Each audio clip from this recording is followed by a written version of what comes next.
DMR जारी, DMR जारी, mining mafia, mining mafia, mining mafia, natural resources के साथ खिलवाड़ करना बंद करो, बंद करो। नेचुरल रिसोर्सेज के साथ खिलवाड़ करना बंद करो, बंद करो। आदाब। आपको पता है कि हमारा एक अंस रिवर जो है नेचुरल रिसोर्स है, भगवान अल्लाह ताला की एक देन है कि हमारे इस जो सब डिस्ट्रिक्ट कोटरंका का पूरा एरिया जो है बुद्धल तक जो है इससे कनेक्ट होता है और इसमें एक शुद्ध पानी जो है आता है। इसमें हमारे तरह तरह के जो पानी के रिलेटेड हम पीने के लिए भी इसे यूज़ करते हैं, लेकिन बदकिस्मती से मुझे ये कहना पड़ रहा है कि जो माइनिंग माफिया है, साथ खासकर जो माइनिंग एडमिनिस्ट्रेशन है, मैं उसके ऊपर ये कहना चाहता हूँ कि पिछले दिनों हमारे लोगों ने मना किया कि यहाँ पर रात को जो है लोगों दोबारा जो है माइनिंग की जाती है, तो वो आप हमारे लोगों को ये कहते हैं, ऐसे गंदे जो लोग ऑफिसर यहाँ पर लगाए हुए हैं वो कहते हैं कि हम पूरे डिस्ट्रिक्ट में जो है हम पैसा देते हैं तभी हम रात को जो है मशीनें लगवाते हैं।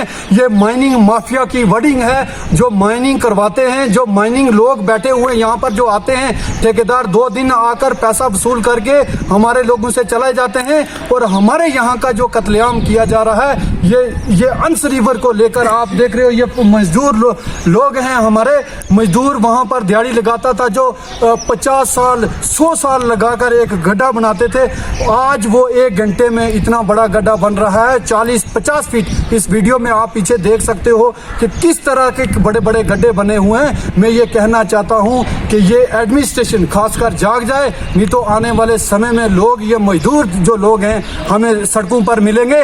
ये मानी माफिया जो खासकर ये दरिंदे लोग जो बैठे हैं, इनको मैं आपके चैनल के माध्यम से कहना चाहता हूँ कि आप लोग हमारे अंस रिवर को अगर तबाह करोगे, हम आपको बख्शेंगे नहीं, आपकी गाड़ियाँ यहाँ से वहाँ नहीं जाने देंगे। मैं उनको आपके चैनल के माध्यम से चेतावनी भी देता हूँ कि जल्द से जल्द इसके ऊपर रोक लगा जाए। अगर रोक नहीं लगेगी, आने वाले समय में ये ना हो कि आपको नुकसान झेलना पड़ेगा।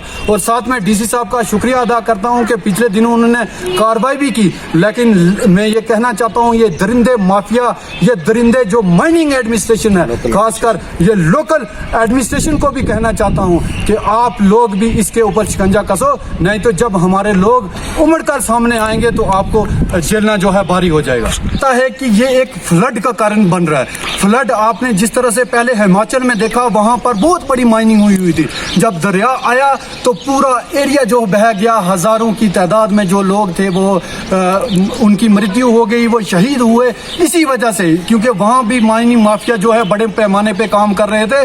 आज इस अंस रिवर पर काम कर रहे हैं। मुझे लगता है कि आने वाले समय में जो दरिया जो है जब आएगा तो ये आपको जो अर्जैनिंग जगलानू एरिया, ये बुकोरी का एरिया बहता हुआ नजर आएगा। इसमें हजारों की तादाद में जो है हमारे लोग मर सकते हैं। ये सिर्फ और सिर्फ मारना जो चाहते हैं, माइनिंग एडमिनिस्ट्रेशन हमारे लोगों को मारना चाहती है। मैं आपको पता है कि जिस तरह से माइनिंग आज तेजी रफ्तार से चल रही है, तो हमारे लोगों को जो है ये जो बजरी रेत जो लाना पड़ेगा, मुझे लगता है कि पंजाब से लाना पड़ेगा या हरियाणा से लाना पड़ेगा, क्योंकि यहाँ पर आपको एक भी पत्थर नहीं मिलेगा। मैं अपनी आवाम से कहना चाहता हूँ कि आप लोग भी जागरूक हो जाओ। जो आपकी बात नहीं सुनता, आप मेरे तक पहुँचाओ। हम मीडिया के सामने इस चीज़ को लाएंगे और साथ ही साथ एडमिनिस्ट्रेशन को भी पूछेंगे। बहुत बहुत शुक्रिया।